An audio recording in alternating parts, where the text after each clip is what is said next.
It's 5:03, and so I'm going to call the new Transportation Commission to order. First on the agenda is a review. We have a quorum. I guess, would we need to do a roll call? I guess the first thing would be a roll call. I'm not often in this position. This happens once every 5 years where I can start a meeting, right? So Aiden, could you call the roll? I can. Stefan, do you want to read the instructions first, or should I? Yeah. Yeah, sure. I can read the instructions. All right. Hang on, let me promote Pepe. Okay, welcome to our virtual meeting. If you lose connection at any point during the meeting, you can reconnect by clicking the link or calling the number in your original email. Members of the commission, if you're able, please activate your video and keep it on for the duration of the meeting. Staff, if you're able, please activate your video when you're speaking. In this meeting, panelists have the ability to mute and unmute themselves. Please use the raise hand feature when you'd like to be recognized to speak, ask questions, or request a roll call vote.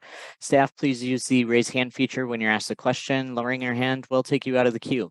Members of the public who are registered to speak, the name you entered in Zoom must match the name you entered in registration. You are remain muted until called upon. Staff will tell you when your time is up.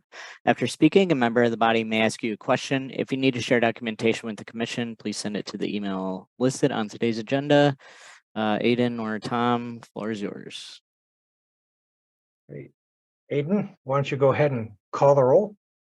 Sure thing. Thanks. So Ann Kovich. Here. Chris McCahill. Here. Nikki Vandermeulen. Present. Denise Jess. Here. Darren Wozniewski, I believe, said he might be joining later. Bill Bremer. Oh, Bill Bremer will be excused tonight. Pepe Barros-Hoffins. Here. Alder Juliana Bennett. Here. Alder MGR Govindarajan.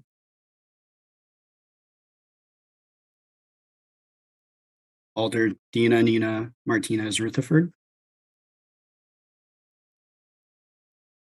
And Alder Barbara Harrington McKinney. Here. Great. Welcome, everyone.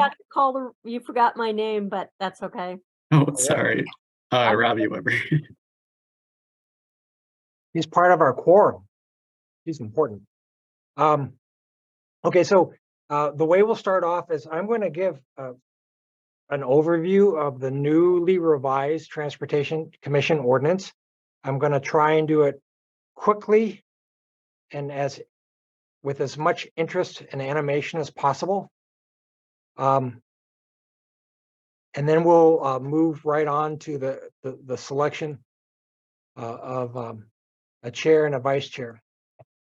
So the Transportation Commission is authorized by MGO 3356. If we gave kind of a brief history of the Transportation Department, basically from 1988, I believe, to 2018, the Transportation Department was somewhat dissolved, and the Transportation Department functioned as 3 separate divisions without a director.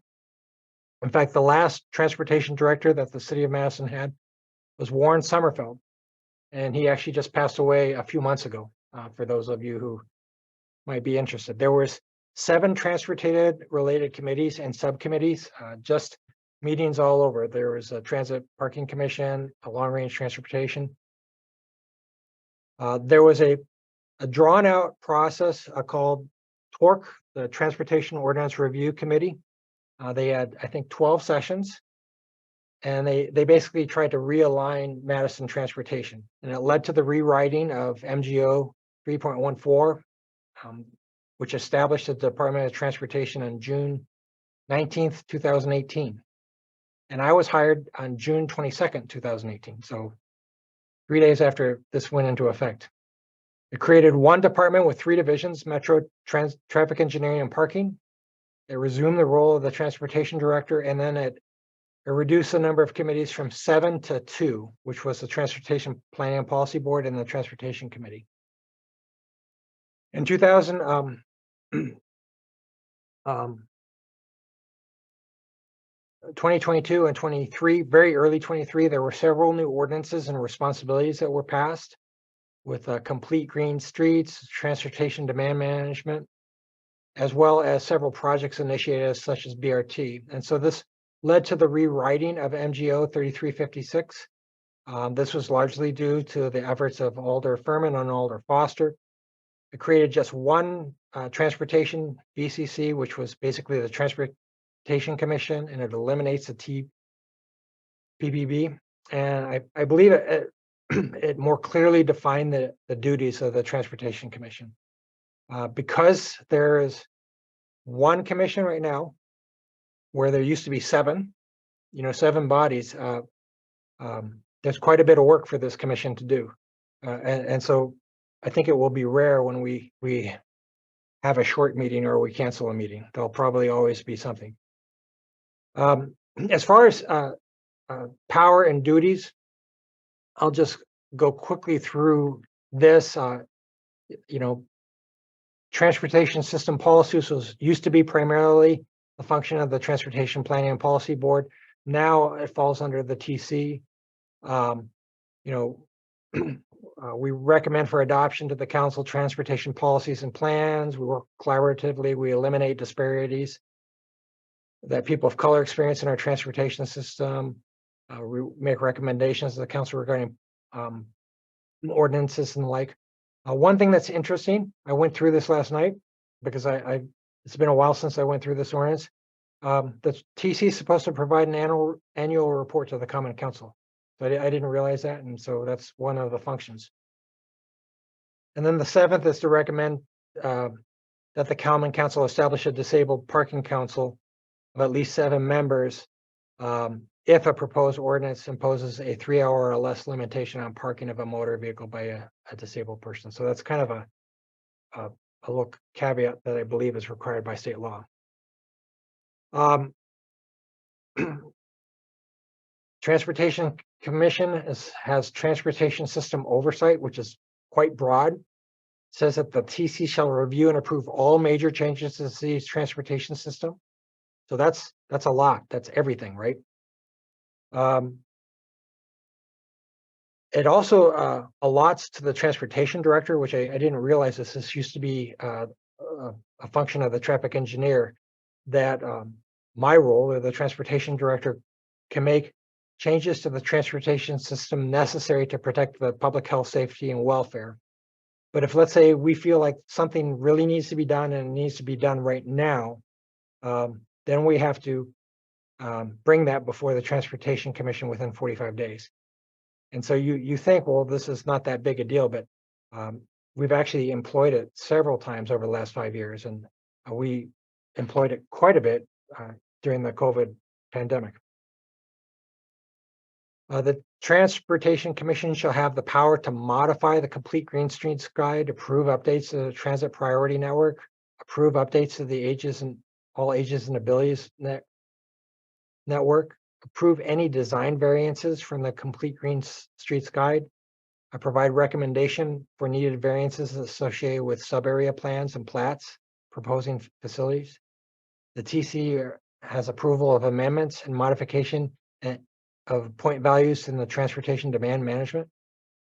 The Transportation Commission will hear and decide appeals when I'm going to say a developer feels like the transportation demand management there was an error or there is a need for additional relief. The Transportation Commission reviews and approves requests made through the Safe Streets Madison program. And so that's a huge effort. Right now we have over 500 projects, candidate projects for the Safe Streets Madison project, and then approve any changes to the Safe Streets Madison program.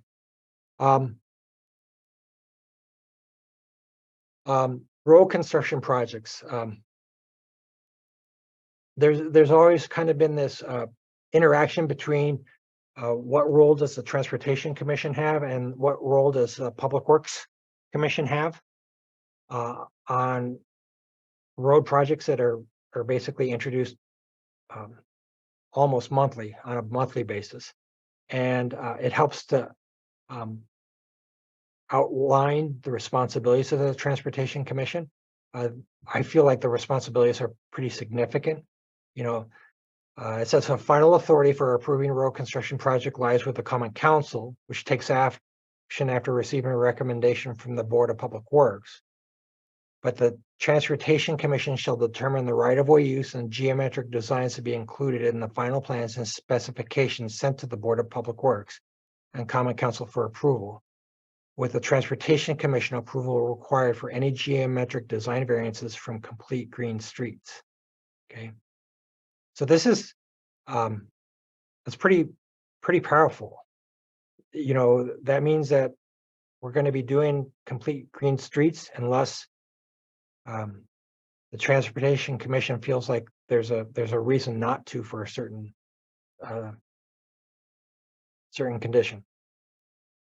It also says that in making a recommendation to the Common Council, the Board of Public Works may recommend approval of the road construction project, including the road geometry approved by the Transportation, or referred the road geometry decision back to the Transportation Commission for reconsideration, or recommend against the approval of the road construction project on the basis that it does not agree with the Transportation Commission's decision regarding road geometry. So what that paragraph does is it basically pretty much fully places the road geometry decision within the Transportation Commission. So the Board of Public Works can say yes or no, but they can't say, well, we don't agree with the TC, we should do this instead, and so we're going to approve this instead. They can't. They can refer it back to the TC, but this kind of, I think, clarifies the ambiguity and provides a pretty substantive and significant role for the Transportation Commission. Under complete green streets, you know, the TC determines the right-of-way use, geometric designs included in the final plans and specs. They can modify the complete green streets guide, which means if we feel like there's something that needs refinement or some changes, that's within the power of the TC. It does not have to go to the council. The TC can approve updates to the transit priority network, approve updates to the all ages and abilities bike network, and approve design variances from the complete green streets guide. So all of these things can be done by the commission without going to council. And then finally, this was a listing that was in the previous ordinances. These are the things, let's say if, for instance, the TC can make a change in the transit fares, which you think about it, it's been, you know, $2 for a long time. The TC has the power to alter all of these items that are on these lists, approval of them, you know, bus stops, transit changes, headways, hours of service, and the like. However, if someone does not, let's say an alder or someone does not agree with the decision the Transportation Commission made, they can appeal to the within 20 days to council of the Transportation Commission's decision. And then there's kind of an appeal statement within the ordinance.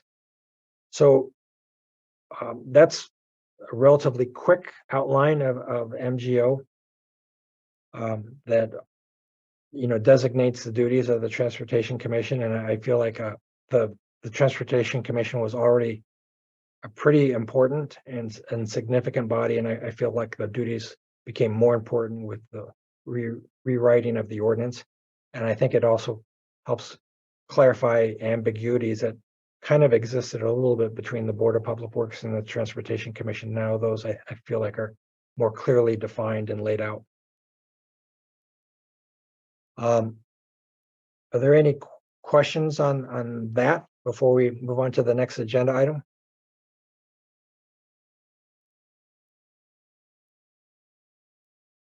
Okay.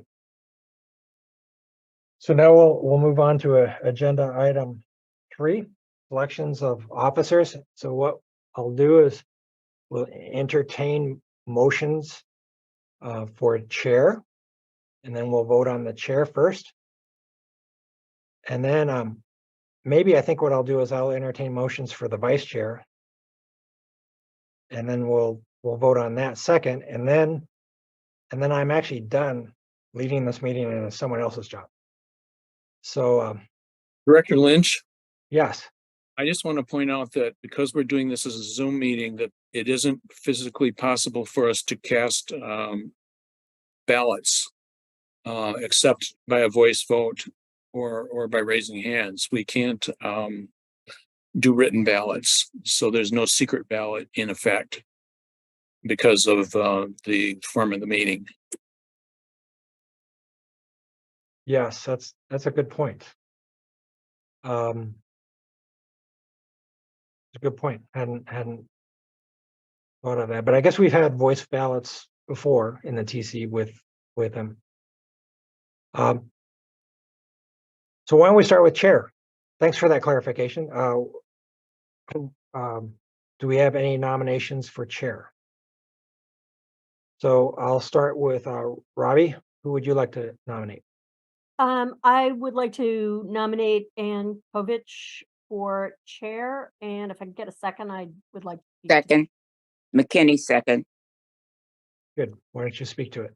Thank you. At least, I mean, first of all, I think Ann has done a good job and been very organized.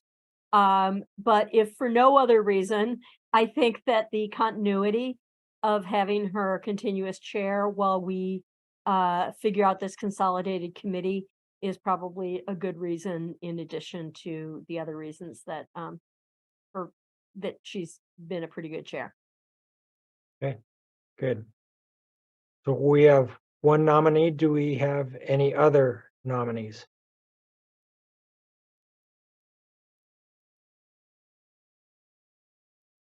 I move that the nominations be closed. Okay, so we'll close the nominations. So now this is going to be a secret ballot. No. Any opposition to having a unanimous vote appointing Ann Kovich as chair of the Transportation Commission?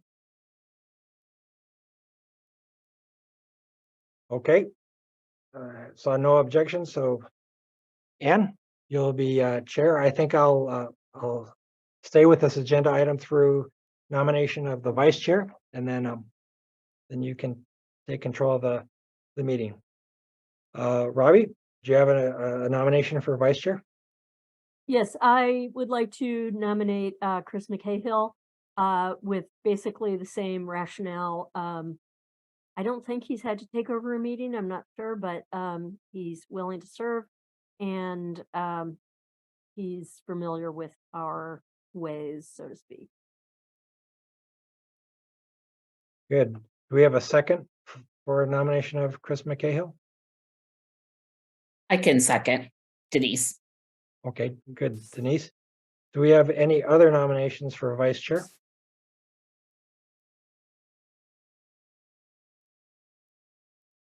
Okay, nominations are closed. Is there any opposition to casting a unanimous vote for Chris McCahill as vice chair? Okay, I don't hear any opposition, so why don't we label that as Chris McCahill is appointed as vice chair. Thank you both to Ann and Chris for being willing to serve again. And now, I get to do this once every 5 years, and now it's all over. I should did I enjoy the moment? I don't know. Ann, why don't you go ahead and take the rest of the meeting? Okay, thanks, Tom. Did you ask about disclosures and recusals earlier, Tom? No, I did not. Okay, why don't we ask if there are any disclosures or recusals this evening? Okay, seeing no hands. And Aiden, did we have any public comment for items not on the agenda? Nope, we do not. Okay. And just checking, do we have anybody registered to speak this evening? So I know. Nope, we have a couple registered for item 5 as available for questions. But Okay. All right, thanks. Okay, let's go to item 4, and thanks to everybody for the kind words about both Chris and me. And I think continuity is good, and we'll try and make that happen. So item 4, Justin, are you going to do that? Yep. Good evening, everybody. And for those of you who don't know me, I'm Justin Swenberg. I'm the general manager at Metro. And it's my honor to present the first action item to the newly formed TC.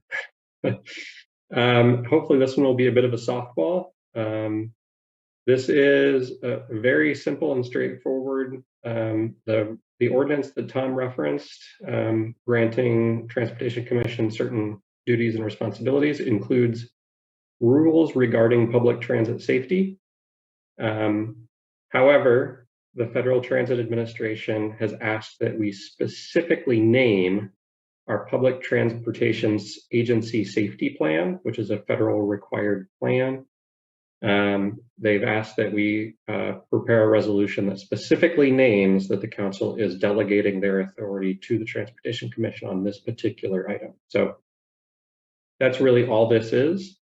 It is just kind of a clarification of the ordinance, just specifically stating that the delegation of authority to the Transportation Commission that includes public transit safety rules includes the Public Transit Agency Safety Plan that is federally required. So that's really all it is, and quite simple and straightforward.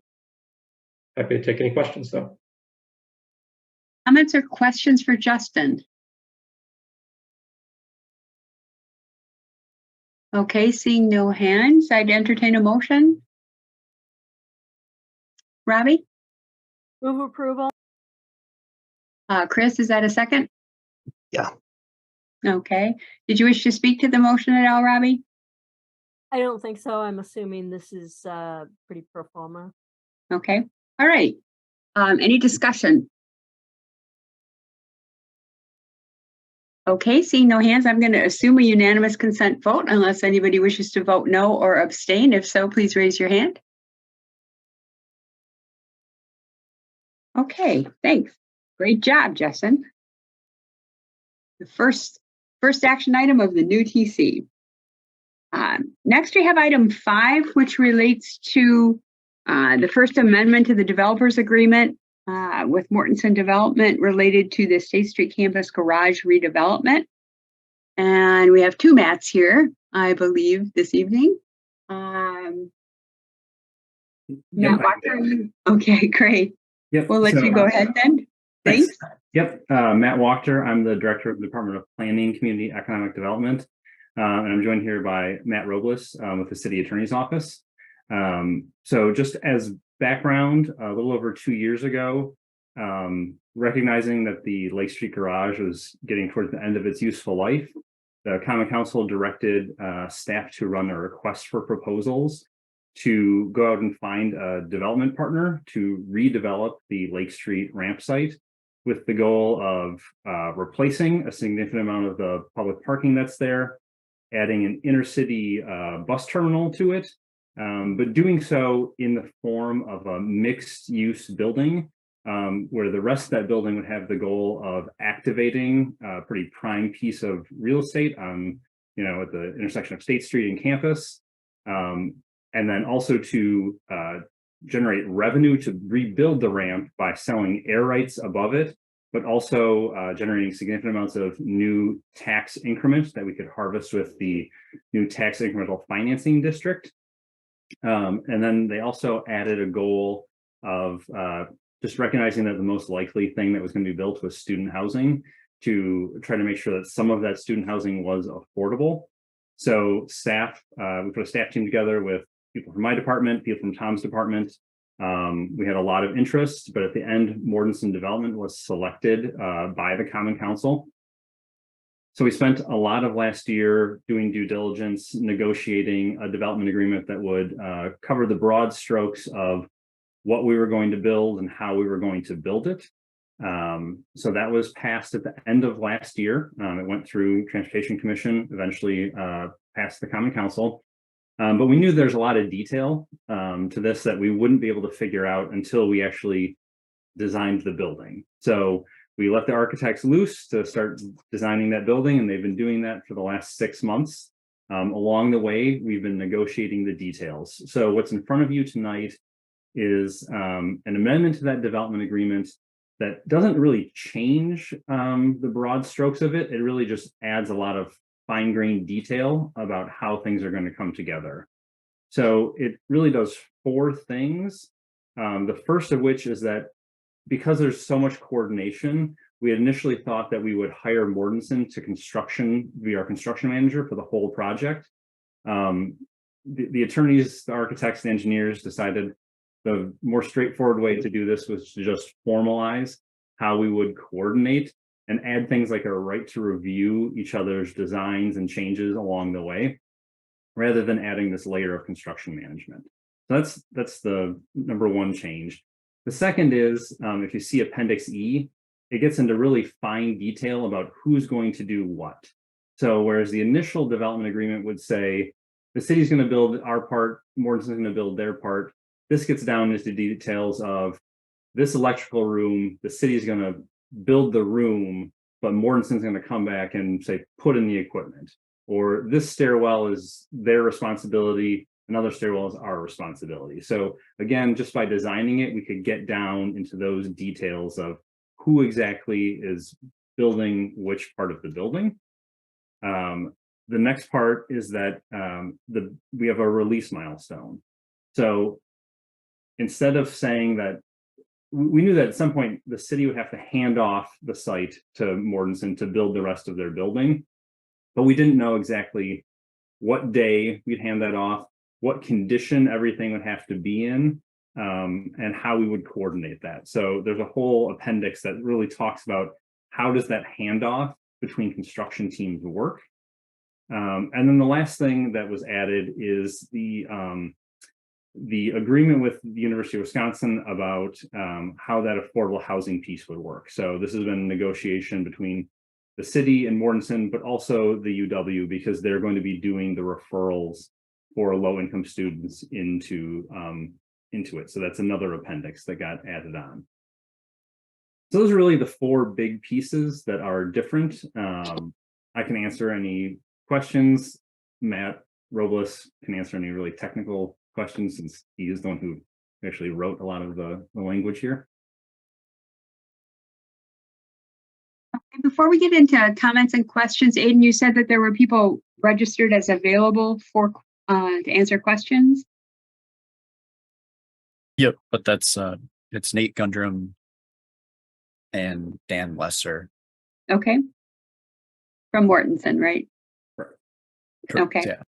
Okay, so if anybody has any questions for them, they'll be available. So comments or questions for either Matt or either of the registrants?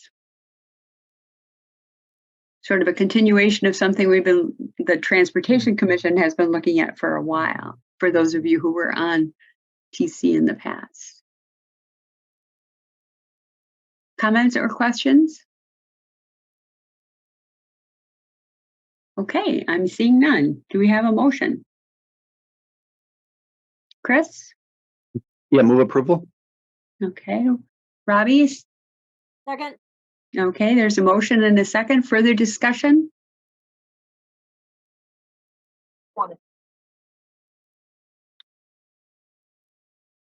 Alder Bennett, did you have something? I'm sorry. No? I accidentally unmuted. I didn't mean to do that. Yeah, no problem. I just wanted to make sure I didn't miss you if you had something to say.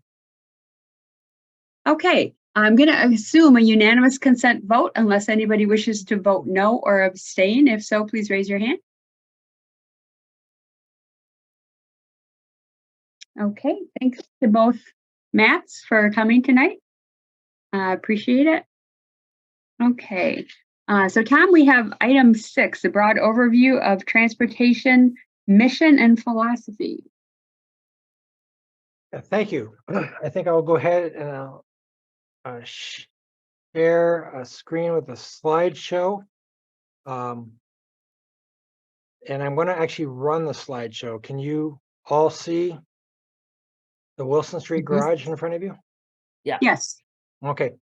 And then I'm going to do something a little bit unconventional. I pulled some slides from a group meeting that I gave about 6 months ago. And I had a little quiz at the beginning. And normally you wouldn't do a quiz at a commission meeting, but I felt it was fun. So I'm going to do it. If we look at the history, I really enjoy seeing some of the historic photos. And so what year did cars outnumber horses in Madison? Yeah. Any guesses from folks? See? What do you think? Robbie? I'm gonna go with 1916. Yep, you're right. Oh, very good, Robbie. Okay. When did the Chicago Northwestern Railroad Station open at Blair and Wilson? This is the first one. Nikki, did you have your hand up for that one? Nope. Any guesses? Pepe, go ahead. Yeah, I'm gonna guess here, maybe like very early on, so maybe 1865. Ooh, that was my second guess. Yeah, pretty close. Pretty close. I was right. Shoot. What year was one-way traffic around the Capitol instituted? Okay. Who wants to guess? 1918, 1921, or 1931? Robbie? I'll go with 1931. 1921. Yeah. Isn't that an interesting picture? Yeah, it is. It's a cool picture. Yeah. When did Madison's first electric streetcar go into service? Any guesses? 1826? 1892. Okay. Denise, you have your hand up too? Actually, I have a accessibility request. Can you, and Anne, you were starting to do that. Can you read the choices of the times and then also read the answer if the person didn't guess correctly? Yeah, just a reminder to everybody that Denise's screen reader technology does not work for items that are screen shared in Zoom. So she can't see. So she's going to be dependent on what you're saying. So sorry, Denise. Oops, sorry. Oh, actually, this is my fault, and I should know as much. It was 1892, and prior to 1892, these trolleys were pulled by horses.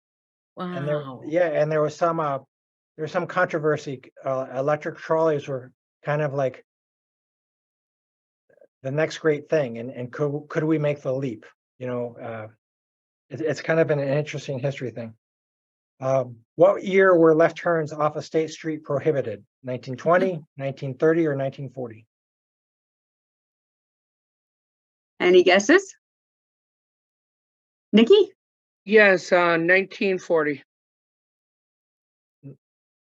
She was 1920. Oh my goodness. Wow. Yeah. Isn't this so if you look at State Street right now, doesn't this look it's such a different character, right? Yeah, no kidding. Such a different character than what exists right now.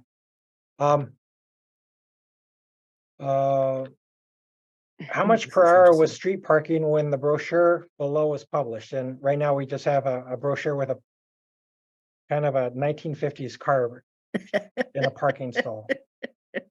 And two people with very big heads. And yes, and the choices are 5 cents, 10 cents, and 15 cents. What do you think? Robbie? I'm gonna go with 5 cents because I actually remember when my parents used to put pennies in the. I didn't even know they could take pennies. Wow. Well, they So- can't now, but they could when I was a child. Okay. The interesting thing is it was 5 cents. Okay. Notice how Wow. this brochure is advertising Madison as having over 10,000 parking spaces, and how important that was as Mhm, part of the mhm. trying to promote commercial growth. Wow. All right, so that's a little bit of the fun history. Now I'm going to talk a little bit more about some of the challenges. So when we look overall at our world, Mm. one of the key goals of the city is to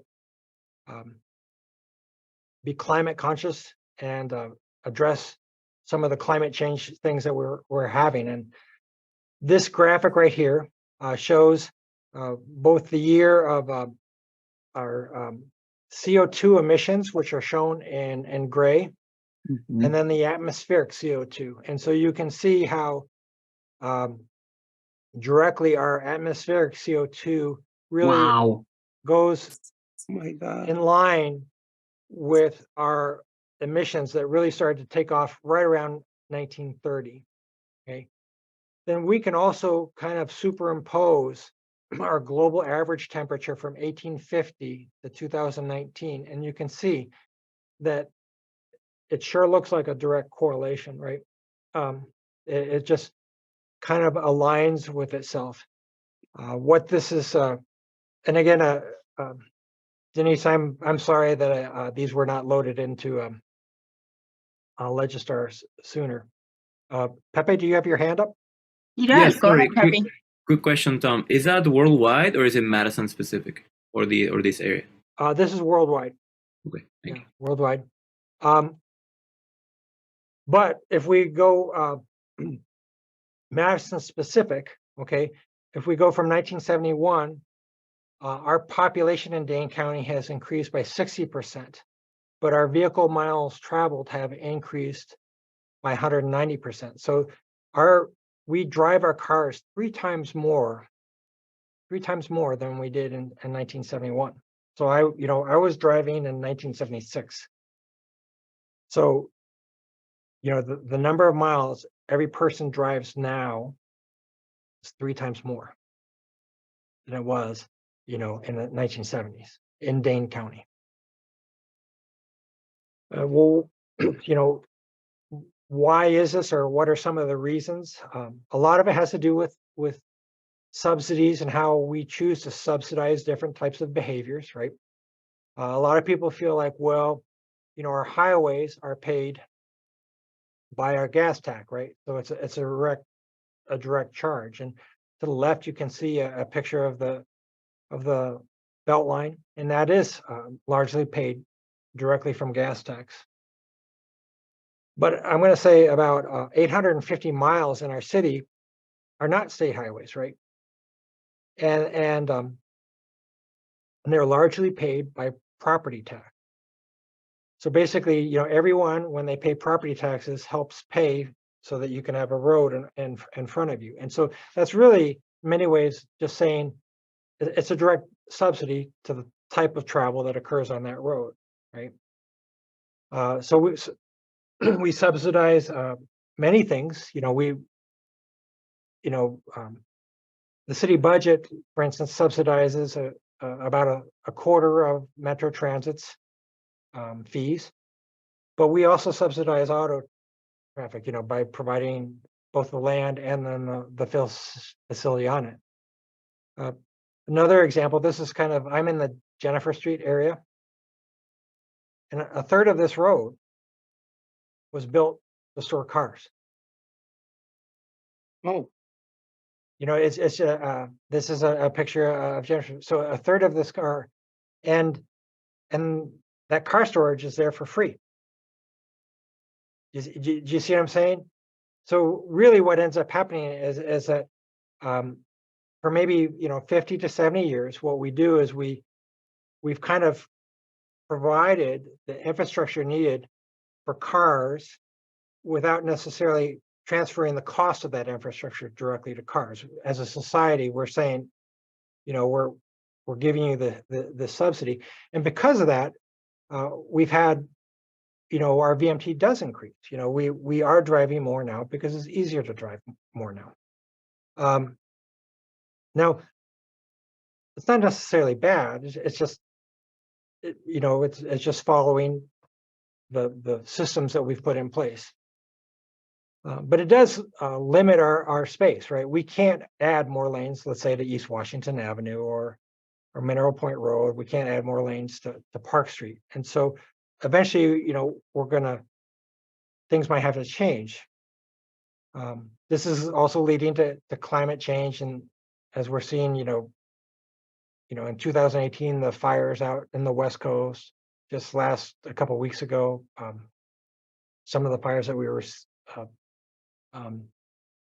receiving smoke from Canada. It also has an impact on safety, right? So this is actually a kind of a dramatic example, but I'm going to do it. But let's say we pretended that we had an amazing magic machine, okay? And that amazing magic machine allowed you to live wherever you wanted to, allowed you to get to work, allowed you to have your kids go to school wherever you want to. You could go on vacation wherever you wanted to. You could do all these things, right? You could live where there's lots of parks and trees and all that. Let's say we pretend we have that machine, but that machine killed 43,000 people a year and maimed 4.8 million people a year. Would we want that machine? Very happy. We say no, we wouldn't, but actually that's the cost that we're willing to have for autos. So I'm not totally down on autos, but sometimes we forget about the cost. The cost associated with how we've subsidized transportation. We can look at it from a public safety. When we were starting the Vision Zero initiative, I collected some statistics, 5-year statistics on our public safety, on how many homicides we had, how many rapes, assaults, robberies, batteries, and it was pretty significant. And I'm going to just say everything on the right here is traumatizing, right? Everything on the right here is traumatizing. But if we look at the left, we have I'm going to say comparable impacts in our transportation system. You know what I mean? So oftentimes we'll think about, oh, how safe is it? Do I feel safe being in that neighborhood or not? But really we experience the same kinds of public safety effects on our transportation system.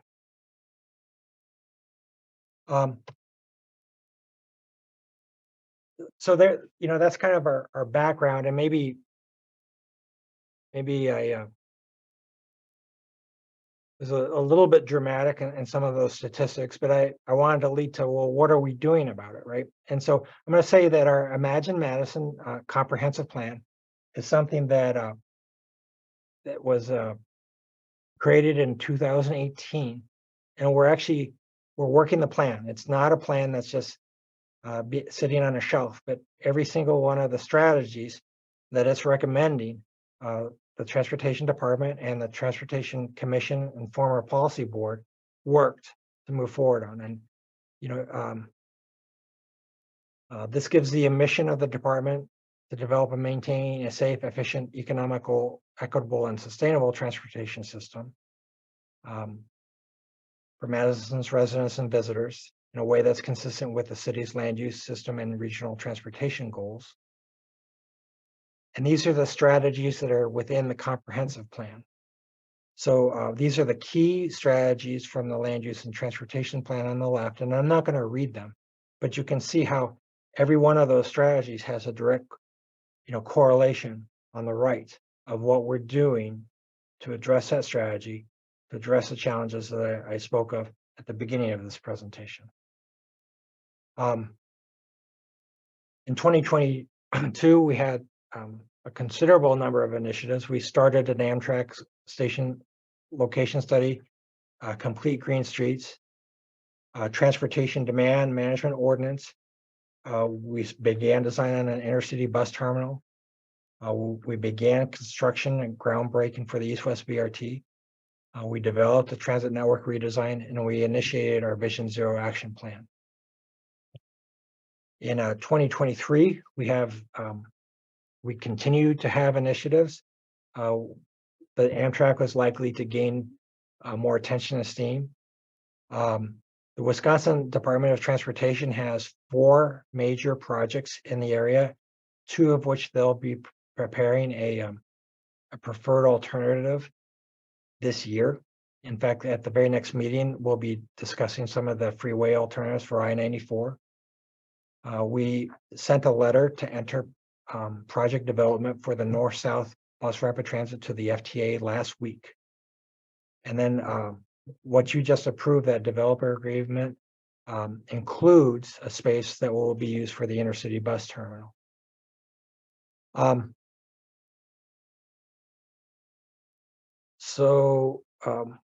Why are we focused on these kind of items, focused so much on transit?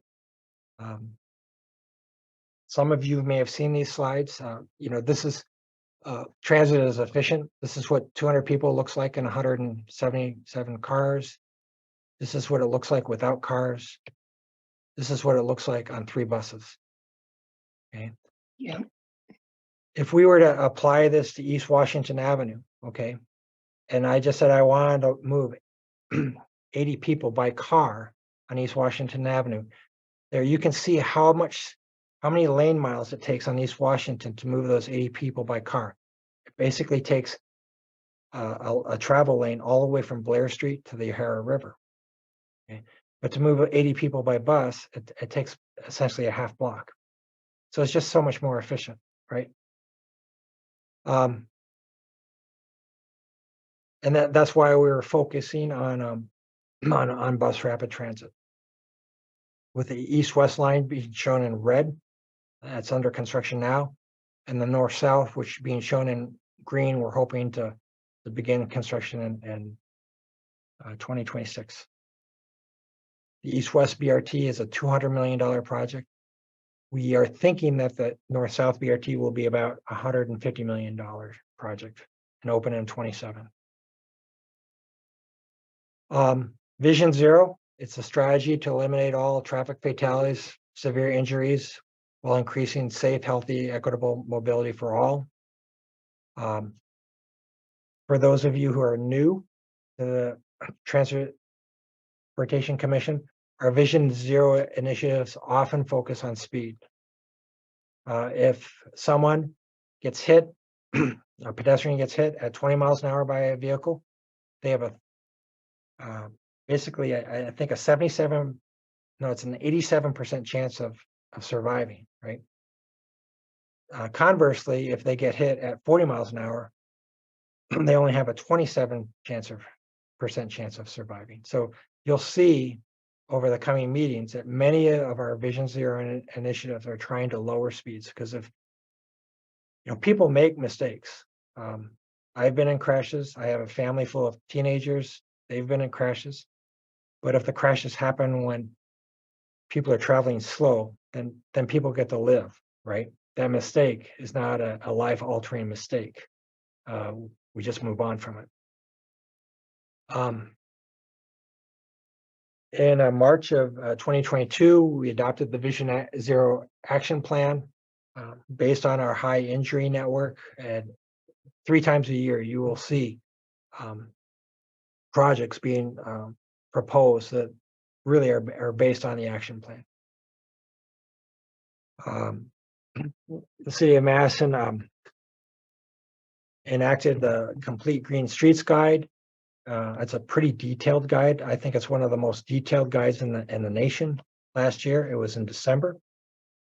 We had some ordinance changes occurred early in the year, and now the final ordinance change that has to do with our subdivision regulations is going through council now. That's MGO 1623.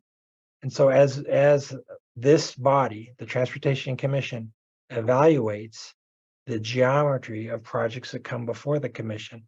You know, this guide will be kind of the basis. This is how, you know, our elected policymakers has decided how we want to design our streets from now on. We also have the Amtrak location study. There's quite a bit of interest in that. We've put it on pause. There are a couple of reasons for putting it on pause. Our project manager left, and there's some other reasons, but we will be resuming this study in the next couple months. The Transportation Demand Management Ordinance just went into effect last Friday. We have a new transportation demand management. What transportation demand does is it kind of flips the paradigm. I think I've been a transportation engineer for almost 40 years. And I was always taught that whenever you had a development, you had to make sure that your transportation system could accommodate all the extra trips that that development was going to generate. Well, transportation demand management flips that and saying, well, we have our network. We are not adding lanes on East Washington Avenue. So how do we get the trips of the development to match what our transportation system can handle? So TDM strategies include giving bus passes, making sure there's active transportation opportunities and the like. This is our Lake Street garage, which you just passed the developers amendment to the developers agreement. To the left is an example of what we are hoping will be our intercity bus terminal. So it will be protected from the weather. It's probably not as large as we would like, but it still will be nicer than standing on a sidewalk on Lake Street, which is what people currently do, right? It will have some bathrooms. It will have heat. Be able to serve 3 to 5 buses.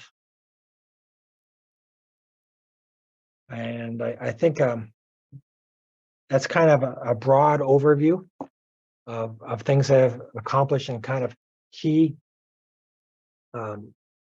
policies that you'll be using to make your decisions. We're going to start today's meeting, or kind of end today's meeting, talking about one of the policies that was enacted as a transit network redesign, which is the next agenda item. Next week, I believe we will be talking about, or the next meeting, we'll be talking about complete green streets to provide a better understanding of what that policy is and how you'll use it to make decisions. And then the following meeting, I believe we have Vision Zero. So on that note, any questions or thoughts? Any comments for Tom or questions for Tom?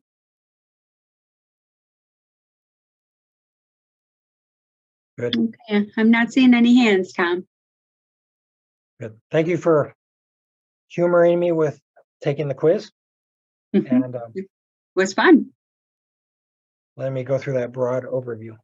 Yeah, if you could send those to Aiden so that he can save them in Legistar, then people can take a look at them if they want to.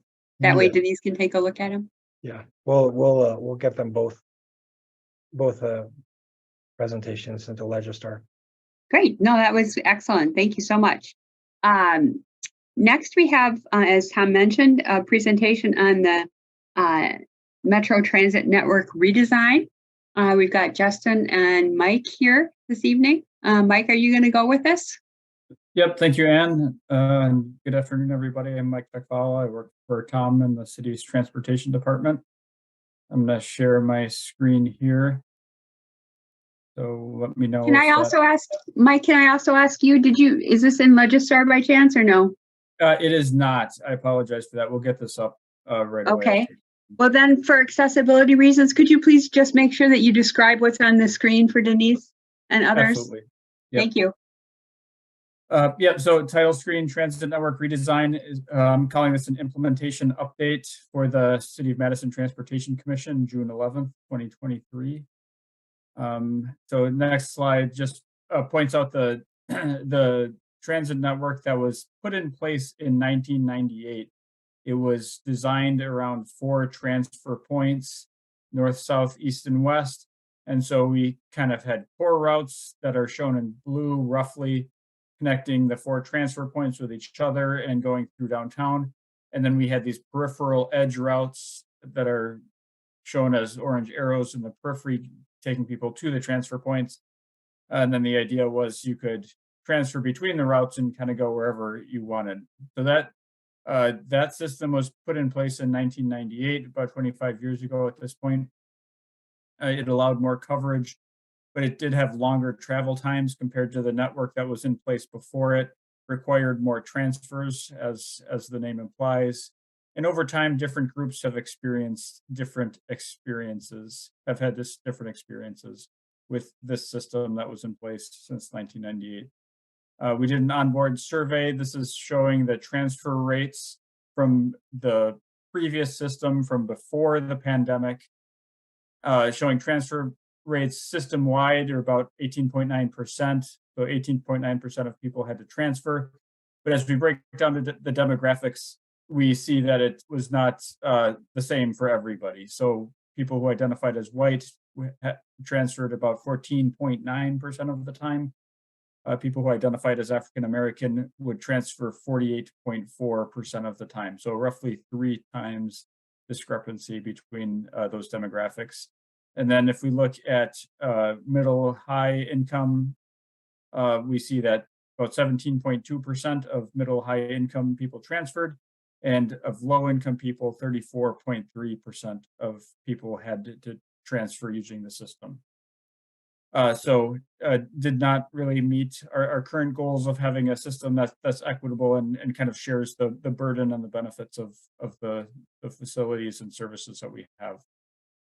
On time for performance has started to really struggle with the transfer point system. What we're seeing here is a picture of one of the transfer points. I believe this is the west transfer point, but I'm not 100% sure. I see there's a— Hang on one second, Mike. We have a hand up. Nikki has a question. Yeah, my question is, I see on race in the breakdown, how often did disabled riders transfer, or do we not know that? I don't think we know that. I could look back at the data. This is just a kind of a snapshot. Part of yeah, I'd have to look and see if that's in the data. I can check on that. If it is, could you get a copy of it to us? Sure. I'll see if it is in there, and I'll put it in the materials when I upload it onto Legistar. Thank you. No problem. Okay. Just get it to Aiden and he can get it out to everybody, Mike. Okay. Yep. Will do. So on time, as I was mentioning, on time performance at the transfer points, the transfer points relied on all the buses kind of coming in at one time. They'd sit there for 5 minutes, people would make the transfers, and then the buses would go away. And so we relied on that timed connection. And if a bus was running late, you weren't just running late, you'd miss that connection, you'd miss that transfer. And so you were just sitting there waiting for the next pulse. So that on-time performance was extremely important, and it started to degrade through the years as ridership started to increase, as traffic congestion increased, and as things happened, we saw a continual reduction of the on-time performance and increase of these missed transfers over the years. Going back to the onboard survey from 2015, not just looking at transfers, but what we're really interested in is travel times. So, how long does it take you to get there? We'd like to, again, see a relatively equitable distribution of people having short trips, long trips. So the assumption is that if you have a shorter trip, you're better served with the system. So looking at travel time, more than 45 minutes, system-wide, 11.5% of people had a travel time more than 45 minutes. But if we break it down during those simple demographic groups, people who are white, only 9.7% had that long travel time, but people who are African American, 26.7% of them were having those very long trips.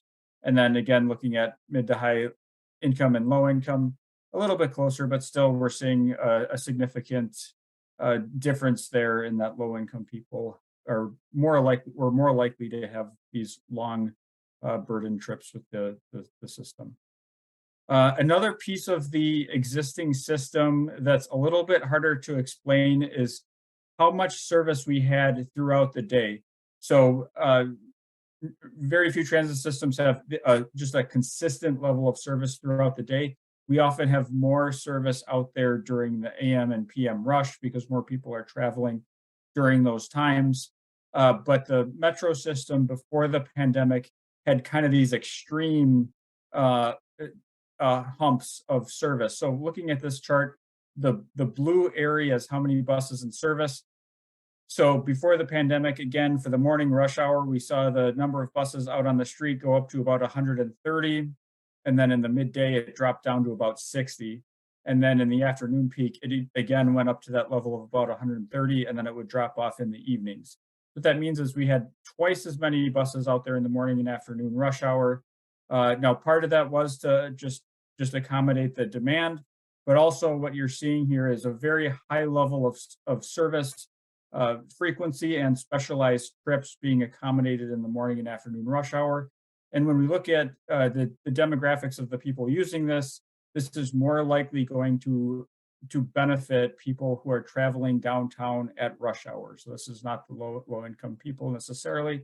Low income people are more likely to have second shift jobs and have jobs that have different start and end times in the service industry and so forth. So this is another piece of the puzzle as to why the system before the pandemic had lower travel times for higher income white people. So in roughly 2020, we started planning for the transit network redesign. The goal was to design a new route system that would better meet the needs of Madison area residents and businesses. We had a website. That website is now, the information on that website has now kind of been folded into our main website, which is mymetrobus.com, where you can find all of our routes and schedules and a lot more information. From there, you'll see a link to the Transit Network Redesign Project, which has some of the files and planning work that was done previously. So why do the Transit Network Redesign? I kind of went into the background, so I'm not going to go into it again, but it addresses a lot of those longstanding issues and discrepancies with the transit system that existed before the pandemic. And then something that kind of came up as we started it was recovering from the COVID pandemic. When COVID hit, we reduced our service levels because of the drastic reduction in demand for the transit system. We also made some of those structural improvements to the system, such as improved frequency on Route 6 and cleaning up a lot of the, adding trips in the early morning on weekends and things like that to make the system a little bit more robust. So we didn't really want to just go back to the old system. We really needed to figure out a way to grow out of the COVID pandemic service that we were in at the time. So the timing actually became pretty good for the transit network redesign, being that we're now implementing it as we grow out of the pandemic mindset. Finally, we have a separate but related project called Bus Rapid Transit. Bus Rapid Transit has been planned for a long time. We have two routes, the east-west and north-south route. So the transit network redesign both complements the BRT project by reducing duplication within the BRT corridor and bringing some of the benefits of BRT, such as lower travel times, increased frequency to more neighborhoods. So summarizing the planning steps, again, summarizing a lot that's happened in the last 3 years since 2020. We had a 4-phase planning work. One was analyzing the existing conditions and setting out choices for what the new transit system could look like. That started in around 2020. We developed alternatives, specifically the ridership alternative and the coverage alternative. From those alternatives and discussions with the public, we came up with phase 3, the draft plan. And then rather than having draft plan after draft plan, we moved to phase 4, which was the final plan. And so that phase involved crafting a series of amendments to the draft plan to have a very transparent process that shows how we get from the draft plan to the final plan. A very specific amendments, 17 of those amendments were adopted. So to come up with a final plan. That happened in summer of 2022, so it was about a year ago.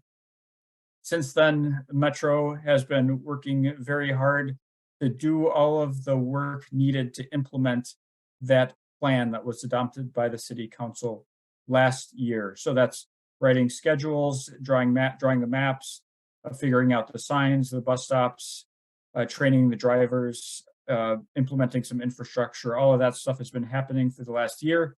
We implemented the new system on Sunday, June 11th, which was this last Sunday. So this timing is very timely. The system is less than a week old at this point. This is the adopted plan. So this is the new transit network. So I'm not going to go through every detail, but we have routes A and route B kind of form the core of the new network. So you'll notice that there are no transfer points anymore, except for the south transfer point that still is kind of a presence, but the other three are completely gone. So routes A and route B run generally every 15 minutes throughout the day. Those form the core of the network and will become the bus rapid transit network. Right now, we're working on the infrastructure improvements for BRT along route A, which goes east-west. And then route B is anticipated to have the BRT treatment done around 2027. Looking at the other routes, you see some darker blue lines. Routes C and D and the campus service, routes 80 and 84, those routes generally run every 15 minutes in I'll say the inner urban area. As they branch, they're every 30 minutes. But otherwise, you see more of a grid of much more logical routes. Routes are generally straighter. They're faster, they go end to end, so that rather than stopping at the transfer points and forcing a transfer, they continue through the transfer points areas. The more medium blue color here indicates service every 30 minutes. So that compares favorably to many of the old routes that ran once an hour. We do have some hourly more coverage service. Just point out a couple more things. We now have direct service to the airport. Route D2 goes from the airport directly to downtown and the west side. We have new service to Sun Prairie. The map kind of cuts off, but in the northeast corner, we now have all-day service on Route A1 to the Sun Prairie Park and Ride, and then routes S and W in Sun Prairie. So residents of Sun Prairie now have access to the system, and so we're happy to have them as partners. Looking on the east side, we have new service with routes C1 and D1 east of the interstate, that growing neighborhood there, and then on the southwest side, we have service to the McKee Road area, which never existed in an all-day fashion. Service to Middleton has been greatly streamlined and increased frequency. Service in the campus area generally the same. So lots to talk about on this map, but I think I'm going to leave it there, but we can always come back to it if there are questions. This picture here is the very first trip of Route A leaving the Junction and Watts terminal at 5:45 in the morning on Sunday. So whenever we make a service change, we consider the Title VI implications. So Title VI of the Civil Rights Act of 1964 prohibits Metro Transit from discriminating on the basis of race, color, and national origin. So they require a service equity analysis for any major service change. So we did that, which we do for any normal major service change, and it's consistent with city goals and practices. What did we learn from the Title VI analysis? So we found that what we did for the Title VI analysis was we looked at a couple metrics, but the main one was how much job access does the average person get? So this takes everybody in the system. That looks at how many jobs they can reach with the old system compared to the new system. And then we add up that information, and we can look at race, ethnicity, income, all kinds of things. So overall, we found that the average person in Madison has much greater access to jobs within a 45-minute trip in the new system compared to the old system. On average, there's a roughly doubling of how many jobs you can reach in that 45-minute time frame. But when we break it out by race, we find that that people of color in general are receiving a larger proportion of that benefit. So that's good. When we look at low income and non-low income people, we see a similar metric. So these charts are somewhat confusing. I'm sorry, I'm showing a chart with job access for the average person, low income and non-low income. So for both low income and non-low income, we're seeing roughly a doubling of how many jobs can be accessed in 45 minutes using the transit network. Non-low income people saw roughly an 87% increase, while low income people saw a 93% increase. So again, we're seeing improvements across the board, but particularly for low income people. Looking at the data a little more, this chart is again a bit confusing, but we're looking at a bar chart broken out by those demographics, comparing people with significant benefits to the level of service that they have access to. In other words, how many buses drive by their house. So how many people have significant benefits, how many people have no meaningful change, and percent of people that are negatively impacted. So benefits, no real change, negatively impacted. Across the board, we're seeing generally about half the people are seeing the significant benefits in total service quantity. Roughly half of the people are seeing no meaningful change, and a small amount of people, I'm estimating by the chart, less than 5% generally, are negatively impacted, meaning they have a noticeable decrease in service quantity. But again, when we break it out by demographics, we see low income people seeing a greater percentage of being significant benefits in service quantity. And when we break it out by race, people of color again are more likely to be on the significant benefits side of things. You want to hold on that slide for a moment? Yeah, Nikki has a question, Mike. More of a question. How much would it cost to do a study that included how it would affect individuals with disabilities, or is there a way to get that data on how we're negatively impacted? So that information is in the Title VI report. We did look at that.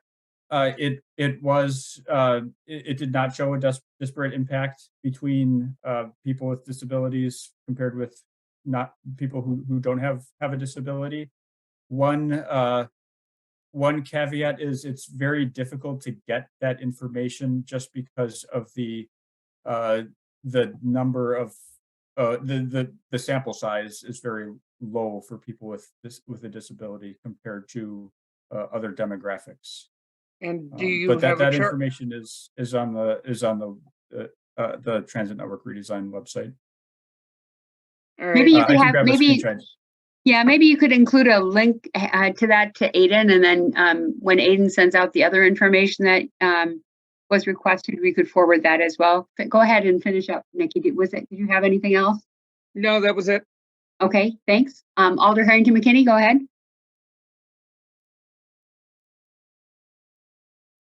Alder, you're muted. Okay, thank you.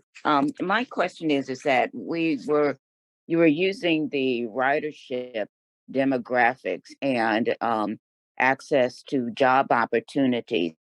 Was there any breakdown of what those job opportunities were? Was there any correlation of service industry, So that's my question. Was there any indication of what those job opportunities were when you were talking about the demographics and the shift? Yeah, it's a good question. So the way the job information was used is it was just counted as a job. We did not break it down or really have the ability to break it down by service industry and so forth. What it really is it's a proxy for destinations. So when we look at how the transit network serves people, we're generally looking at people who live somewhere and want to go somewhere, right? So they live at home and they're going to work, but they could be going to school, they could be going shopping, they could be going to anywhere. People travel for a lot of different reasons. We have very good data on where people live. We have census data that tells us where people live. We really don't know where people are going. Destinations is a much more vague concept. But what we do have is jobs. A lot of people do use a bus system to access jobs, but also some of the other things that people go to, they generally tend to be people that work there. So like hospitals, doctors' offices, grocery stores and things like that. So essentially what we did was we used jobs as a proxy for destinations. That's not the only thing that we did for destinations. We also looked at some common larger destinations, I'll say, some of the hospitals and grocery stores and other destinations. We had those on maps and kind of considered that, but that was more of a qualitative analysis when we tried to look at, how are people trying to get from here to there and so forth. From a pure quantitative analysis standpoint, it's really the play between people living where people live and jobs serving as a proxy for where they might be trying to go. Thank you. Thank you. Okay, is that all you had then, Alder? Yes, it is. I'm complete. Okay. Sure, thanks. Go ahead, Mike. Thank you, Chair. Okay, so looking geographically, we can talk at a very high level about how this serves people on average, but it's also important to look geographically. Is it better for people downtown? Is it better for people on the edge? Is it better for people on the east side versus the west side? Are we shifting service around somehow? When we look geographically, we find that these benefits are also spread pretty uniformly around the system. So now we're looking at a map of Madison with green dots and pink dots. Green dots are places where the people have access to more jobs with the new system compared to the old system, and pink dots are places where people have less access to jobs or destinations with the new system compared to the old system. And so we generally see these benefits all over Madison. One place where we don't see them is at the transfer points, because those are very specific places in Madison where before the service change, you could go there and you could get a bus that goes basically anywhere in Madison. But those are very specific places. So we're seeing that near the west transfer point at Tokay and Whitney Way, the north side near Aberg and Sherman, and the east side here near Milwaukee Street and Stoughton Road. Now, this analysis was also done before the amendments. So one thing I'll mention is that we were able to ameliorate some of these areas in pink that had a reduction in job access, particularly in the near west side around Mineral Point Road, and on the southwest side near Fish Hatchery Road with the introduction of Route J and O, or at least J becoming an all-day route. So it actually improved from this map that you're seeing on the screen now with the 17 amendments that were adopted between the draft and the final plan. So just to give a little a view of how this actually affects a real person. Let's say you're making the trip from the Capitol Square to the far west side. So I'm showing a bus trip from Capitol Square to what street is that? I think that's D'Onofrio and Mineral Point Road. So with the old system, you would take Route 6, which is shown in blue, going along Regent Street and Tokay, or it could have gone down Mineral Point, depending on which one you took.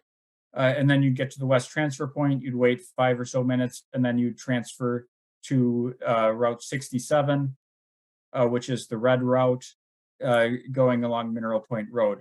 So because of the out of direction travel of Route 6, the wait at the west transfer point, and then kind of going out of direction back to Mineral Point Road on Route 67, that total travel time was about 50 minutes. But there's another component of that, is that your wait for that bus was anywhere between 0 and 30 minutes, because the bus doesn't necessarily come when you are waiting for it, or it doesn't necessarily get there, 1 minute before you need to get to your destination. So if the bus comes every 30 minutes, depending on how things line up, you might wait 0 or 30 minutes. On average, you'll probably wait about 15, but it kind of depends on your trip. So 0 to 30-minute wait. With the new system, Capitol Square to West Side, you'll just use one route, Route A. It'll go directly out there. It'll take a more direct path on University Avenue, Sheboygan Avenue, Whitney Way, Mineral Point Road, with no wait and no transfer at the West Transfer Point. So with that, the travel time reduces from about 50 minutes to about 30 minutes. And because Route A runs every 15 minutes, your maximum wait would be 15 minutes. So you'd wait somewhere between 0 and 15 minutes instead of between 0 and 30. So that all factors into the total travel time. Now, obviously, this is an example. There are examples that are better and worse than this. But just gives an example of how the new system generally has routes that are straighter, faster, and more frequent. So we implemented the system last Sunday, as I mentioned. I'd like to just go ahead and update the commission on some things that we're observing and how things are going as we're implementing the new system. So I'll kind of go topic by topic here. Route and bus stop information. The system map and schedules are now online. They have been for some time. We also have paper copies available on buses, at our office, at libraries, and in other locations. So we've had that information out for a while now. It's the main information on our website, so it's not an upcoming, but it's the main information.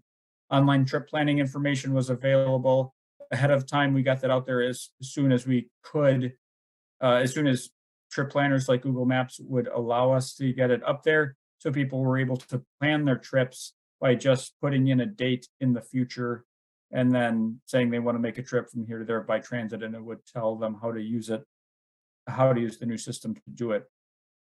So that's now up and being used. Most bus stop signs right now are showing both the old route numbers and the current route letters.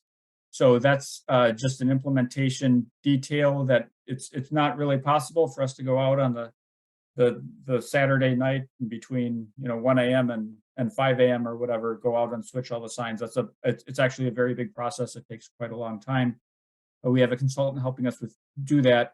So while we're waiting for that process to happen, we have both are shown, and the route letters are shown in a temporary way. I have a picture in just a second here. Permanent signs are currently replacing the old numbered bus stop signs. And we have ride guides, which are people who are wearing yellow vests with a metro, with the word metro on them. We've had them for several weeks out at bus stops, riding the buses, asking people if they have any questions and trying to get people the information they need to use the new system. So that's been going on for several weeks. Here's a picture of a typical bus stop sign as it exists out in Madison today. So the bus stop sign here, a lot of them continue to show the route numbers. Many of those route numbers are quite outdated as they changed rapidly during the pandemic. Routes like 37, 56, 57 have not existed for some time. But then underneath it, you see this temporary laminated sign that says Route A and Route B. So on Saturday, people would see the sign with the numbers, and that would give them some indication of what route stopped there on Saturday. And then on Sunday, they get the A and the B. So that's how we were able to flip the switch in one day.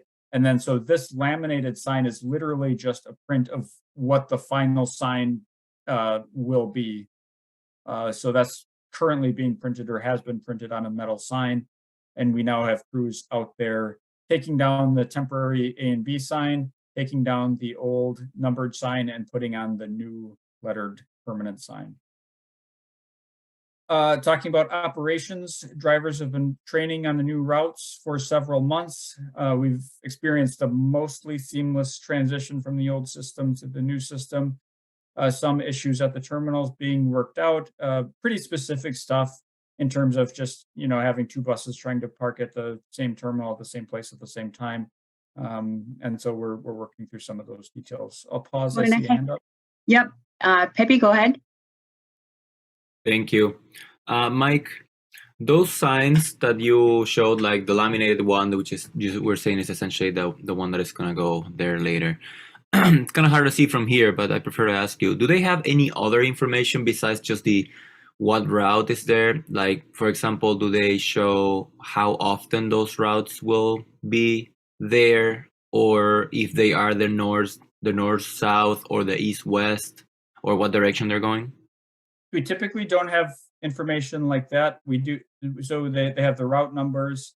If you can see, we have our Metro logo on there. We have the bus stop ID, which in some systems gives you an indication of what's happening at that bus stop. We also have our website, and I think our phone number is on there as well, 266-4466. We've also at some stops, separate from the bus stop sign, we have a plastic case that we can put the schedules in. Those schedules have been out of date. I think we removed a lot of them because we were not able to update them through the pandemic changes. But you can kind of see that case. It's kind of at the wrong angle here. But there's underneath the sign, there's kind of, you can see the black edge of that case. So typically we would put schedules for that particular stop at that case. Now, some transit agencies do list destinations with the routes. We do not do that. There's logistical reasons that we typically don't do that. We just put the A and the B or whatever the letter number is. I will say from personal experience, Pepe, that you can see how, we have 9 numbers in the old sign and we just have 2 letters. And, I'm just kind of a beginner transit user, but I found that it's much easier for me to remember where A goes and where B goes. You know what I mean? Rather than trying to memorize where do 9 different routes go. Yeah, I was also thinking on, Madison being increasingly a destination for tourists. So if there's like a middle ground in between having to depend on the online map or some kind of map and just getting like that minimum amount of information from the sign. But it's just a, out of curiosity. Now, Mike, are you saying that we're planning on bringing those schedules back at some point? I don't think we've talked about that specifically. I would say that's probably a good chance. Okay, thank you. Yep. Great, thanks, Pepe. Denise, go ahead. Yeah, thanks, Ann. Thanks, Mike. I have 3 questions, so I can deal with these one at a time. So have you investigated any emerging technologies yet to use with the bus stop signs for folks that can't see them? There's some interesting stuff happening, both on the technology side and on the tactile side to make those stops knowable for people with vision loss or who have print related disabilities. So just checking to see if there's been any conversation about that yet. Yeah, so one thing I'll say is that we're going to try some of that technology with the BRT program. So we're using some of the tactile strips for the BRT platform, which will be Route A. And then there will also be some auditory technology information where you press a button and it gives you some of the information that's typically written in the materials. So that's one place we're trying to deploy some of that technology. On the bus stops themselves, I don't believe we have deployed any of that yet. Okay, good. Thank you. It'll be good to see it on the BRT and then see about how that can expand as time goes on. Then also related to the bus stops, and maybe this is in your future slides, because some of the stops are new, some of them are located on grassy spots where there's not a cement pad and where there's not connecting sidewalks, and also where there's not infrastructure for safe street crossings. So, and how are those going to be dealt with in working with transportation traffic engineering to make sure that they're accessible and connected. Yeah, so the city has a goal of making all bus stops accessible, and so we're working to that goal. I do have some information later in the slideshow, but the shorter answer is we're working to make all those stops accessible, and we're working to improve those crossings. We do not have all of them done yet. We do have some stops that are in grass and do not have a level concrete boarding area yet. But we're working on those. Some of those are projects that we're implementing now. Others, they get put in as the opportunity arises. So for example, we have the sidewalk replacement program is on the north side of Madison right now. They're getting a lot of new accessible bus stops on the north side right now. Okay, thank you. And then my last question is the ride guides. I've been hearing from folks that they have been finding ride guides downtown and on the buses, but that some particularly on the edges of town where the stops are new and people aren't sure where they are, their experience has been that they haven't encountered as many ride guides. So I'm just checking in on the usage of those folks. Okay, I don't have too much specific information on where we deployed the ride guides. I know we tried to kind of scatter them around, but we did focus them on the higher volume stops, the transfer points, which obviously made sense before the change. And then the downtown stops at like the hospital. And then we also had them on the bus as well. So I will say that, yeah, we did try to geographically spread them around the city. On the other hand, you can stand at a bus stop all day and, talk to, just a handful of people who are getting on the bus at some of our less used stops. We hope that we know we didn't talk to everybody, but we did try to hopefully catch most people at some point in their trip, either transferring between buses or at one destination or their origin or destination. I know I personally was on a lot of buses. I was able to very efficiently talk to a lot of people that way, just in terms of being able to ride a bus, talk to as many people as possible, get on another bus. So that was my strategy. But we used we used different strategies in different places with different people. Great, Yeah. thank you so much. Yeah, Denise, if you have specific questions about specific locations, maybe Mick might know the answer. Mike, would that be right? Yeah, absolutely. Mick would know more about that. If you have any specific locations, I can see. Yeah, that sounds great. I've been making a list and I can definitely touch base with Mick. So thank you. Okay, sounds good. Nikki, go ahead. Just one question. What is the time frame to making the sites accessible? We don't have a specific time frame, but we are going through the system as fast as opportunity allows. So we've been systematically going through the system for several years now. Again, the sidewalk program cycles through every 10 years. It's kind of a 10-year cycle. So in theory, when that system cycles, we should have a 100% accessible system. But then we also make changes from time to time. So there's always something to do, but I would expect within, I would say, 5 to 10 years, we should in theory have a nearly 100% accessible system. May I ask one more question, Chair? Sure, go ahead. And I say this with all due respect, what happens to those of us who need it before 5 or 10 years? Other groups are included. Is there a reason, or because we're so small? Is that one of the reasons why? It's just 100% practicality. We're putting them in as quickly as we can. We also have paratransit service available. I know that's not exactly what people want, but it's just mentioned that is another service that we have. Yeah. So is there perhaps a prioritization that could be discussed, Mike? Absolutely. Yeah. So that might be one answer, Nikki, to go with prioritization. Okay, other comments or questions at this point before Mike moves along? Great information, Mike. Go ahead. Okay, so I talked about operations, facilities, and infrastructure. So we had some signal work to do to make some movements that we've never done before with the new system. We have a new queue jump at Milwaukee Street and Stoughton Road. I have a picture of that if you're not familiar with what a queue jump is. We have new bus stops. What was I trying to say here?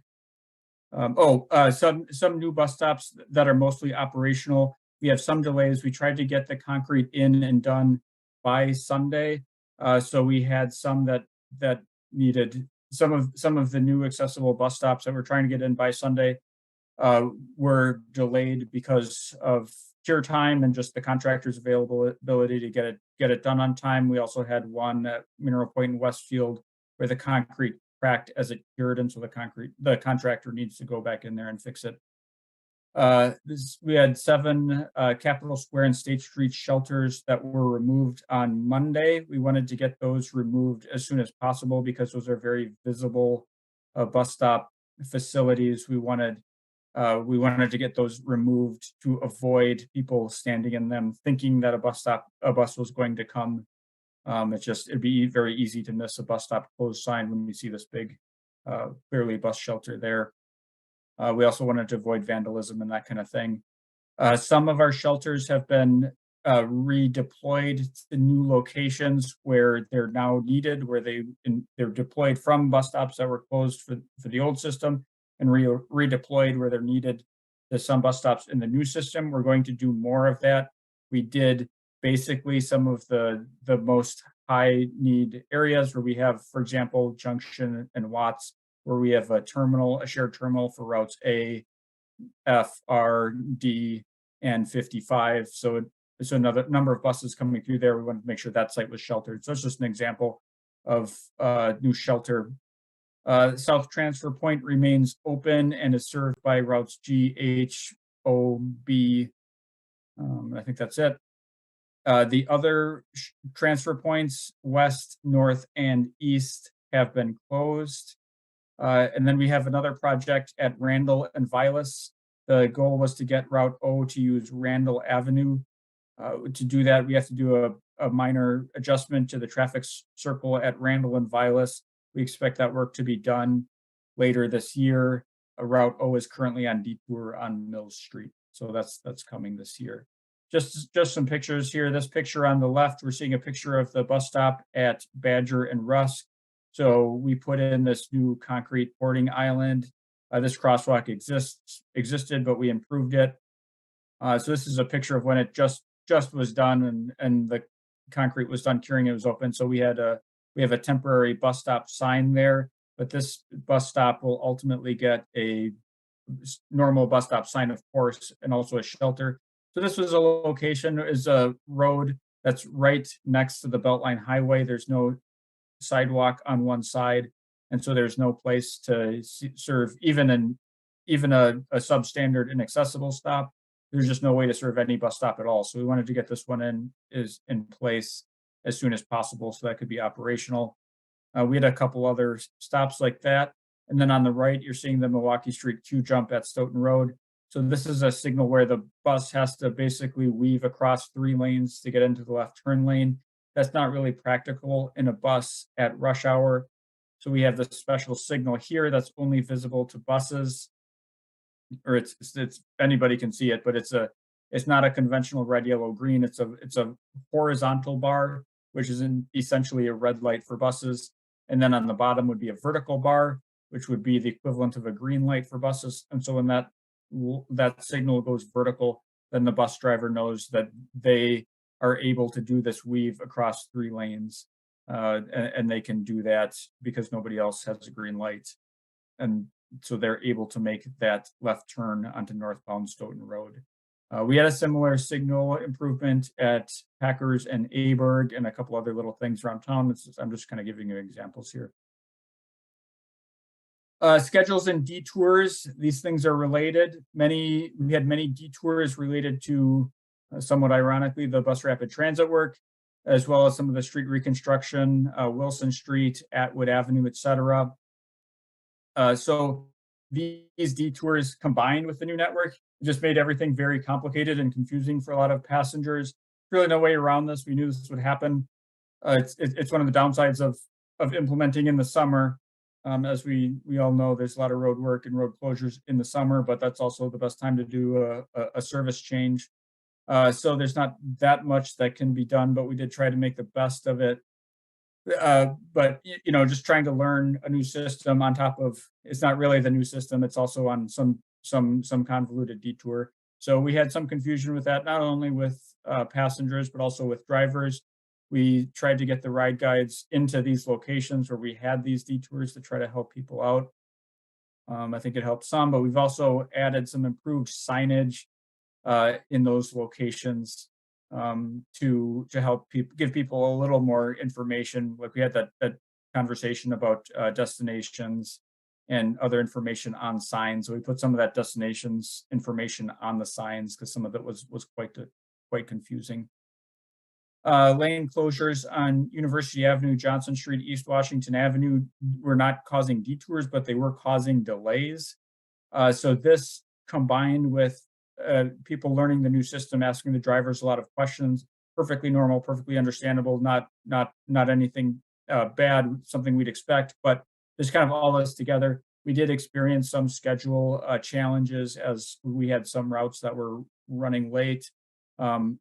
This was again expected to diminish as people learn the new system and as some of these projects are completed. You know, we know the University Avenue project is causing a lot of delays that affects a number of routes, but also Johnson Street has like 3 or 4 projects on it right now. And East Washington is kind of all over the place. So all these things kind of add together with the new system, which makes it hard for us to really understand if the schedules are written correctly, but we are able to take some information from it and try to make some adjustments. Feedback from the community definitely varied, many varied opinions, both positive and negative, particularly if you ride the buses and you can go to the bus stops. As I mentioned, we've all been riding buses and asking people if they need help. And so, you know, we also hear some opinions. So we've kind of cataloged some of that. And of course, people who call and email us with their opinions, very, very varied. Definitely, I don't want to say that, you know, certainly not everybody has a totally positive, but we also did hear a lot of positive things. People certainly are responding positively to the frequency and the directness when it affects them in a positive way. One of the most notable complaints is the trip between the near west side and the UW hospital, particularly the University Avenue west of the hospital and Sheboygan Avenue. That general area that was served by routes 2 and 28 that had direct service to the hospital now requires a transfer. We heard that quite a bit from quite a few people. And then some connections between routes are working better than others. Particularly like at Sheboygan Avenue, we have transfers between routes A, F, R, the A and the S, W, and P on the northeast side, the B, G, and H on the south side. So it's kind of a different story. Although some of those connections work better than others, we will be able to kind of tweak the schedules to improve some of those connections, and desired for more frequent service on Route L is not really surprising, as we know the frequency on Route L is about 80 minutes. So I'll go into the problem I mentioned, the trip from the near west side to the hospital, because as I said, this is a part of the system that clearly needs some adjustment. So we have a lot of ridership along University Avenue and at mainly Eau Claire and Sheboygan Avenue, where routes F, R, and A have largely replaced routes like Route 2, Route 28, the 70 series, the 14 and 15, and so forth. So in the past, we kind of had some routes would go directly downtown on Campus Drive, some would go around the hospital. With the new system, all 3 routes F, R, and A bypass the hospital and go directly downtown, giving people a nice fast trip to downtown, but it does require a transfer to either Route C or Route J going up towards the University Hospital.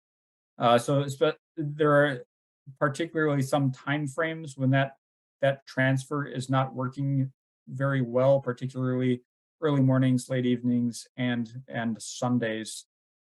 So some of that is just schedules lining up, and some of it is the frequency dropping off during those time periods. But we also definitely did hear the lament for no longer having that direct service between that neighborhood and that destination. So we're working on possible improvements for that area.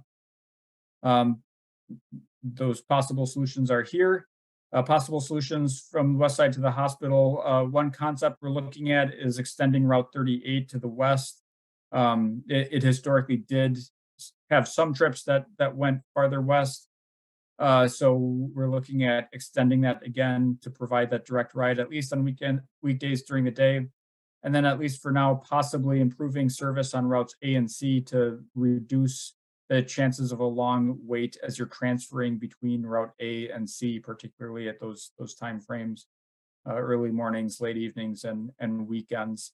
So these are just concepts that are being developed right now. We're looking at something that we can implement immediately or in August in the short term that we can implement that will make it easy for people immediately. And then as we have a little more time, we can maybe look at other solutions that are maybe a little bit more nuanced. But we'll have more information at our next Transportation Commission meeting at July 12th.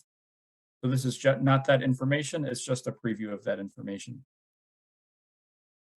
Other possible August changes, we'll have more information presented at the July 12th Transportation Commission meeting, but probably some schedule updates and other little adjustments.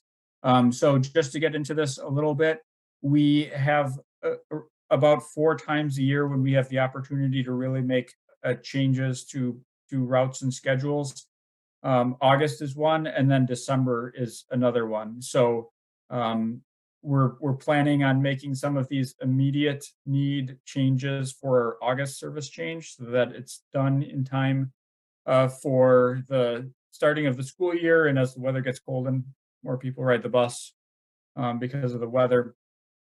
So August, you'll see some of those changes, and then December is when we have another opportunity. So we might have some more adjustments in December.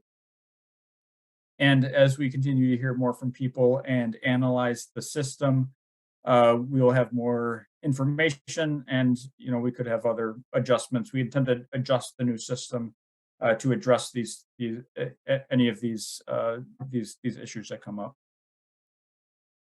So that's the end of my presentation. Just one more thing is I've been asked how we expect to know if the system's working. One of the things we can do is ridership. There's a lot to say about that because people are transferring less. Whenever people transfer, it's counted as 2 trips. They board the bus twice, so it's counted as 2 trips. So we are looking at ridership, but we have to keep that in mind. We also have to keep in mind the fact that there's basically no baseline anymore. Any trend lines, any baseline assumptions have kind of been thrown out the window since the pandemic. We used to do about 13, 14, 15 million rides a year. Now it's hard to, what's the baseline? It's hard to tell with people working from home and things like that. It's also very, very much too early to really look at any of the data in terms of ridership or on-time performance. We need to get at least, we definitely need to get more service to analyze before we can provide any of those, any of that data. So that's my presentation. I'll leave it for questions. Thanks, Mike. That's a lot of great information, and we've had a lot of good questions and comments already. Does anybody have, a super great job getting all of this accomplished and implemented. Obviously a huge initiative. Other comments or questions? I saw some applause there, so virtual applause for all of that. Any other comments or questions? Chris, go ahead. Yeah, thanks for the presentation and the update. I'm kind of wondering back to that ridership question. I'm hearing even with some of the delays and stuff that are currently happening, people are learning that they can get places they couldn't before, including Tom Lynch, it sounds like, is finding new ways of using the new system. Are you thinking about making like a PR push to like draw people to the new system and when the right time might be for that? Or is that just a BRT thing or what? I think we're doing some of that. I think we want to kind of, it's a bit of a complex message, but I think we are trying to do a little bit of that without trying to kind of oversell things. But you make a good point. I can take that back and talk to Mick Roosh and others and see if they want to do something with that and do some kind of marketing push. I know right now we've been focused on just getting people the information that they need to make the trips that they need to make. So that could be something that we could talk about over the coming months, Mike, right? Absolutely. Yep. Great point, Chris. Other comments or questions? Okay, I'm seeing no hands, but it sounds like we're going to see you guys back again on July 12th at the next meeting, so we can look at those adjustments that you were talking about. Absolutely. Thank you. Okay. Thanks, Mike. Next, we have announcements by the chair. So next meeting, July 12th. If anybody who's a new Transportation Commission member would be interested in connecting with any of the managers, although Yang is out for a while. We've had tours in the past, and that's something that we offer to anybody who's newer or folks who haven't had the opportunity because of COVID and have wanted to. So that's something we can work on over the course of the next few months. I just want you to be thinking about that. You should have received, if you weren't already on the Transportation Commission, I believe, Tom, you said you sent out the placeholder invitations to the new members so that you have those calendar invitations on your calendars, and then the Zoom invitations will come out right before the meetings. I really don't have any other announcements at this point. Tom, did you have any other announcements? No. Thank you all for attending. It was somewhat short notice. We had to do the transition, but what this does is it allows us to go forward with some important topics that will be shared at the July 12th meeting and July 26th meeting. Okay. That wouldn't have been able to be shared if we had started later. Great, thanks.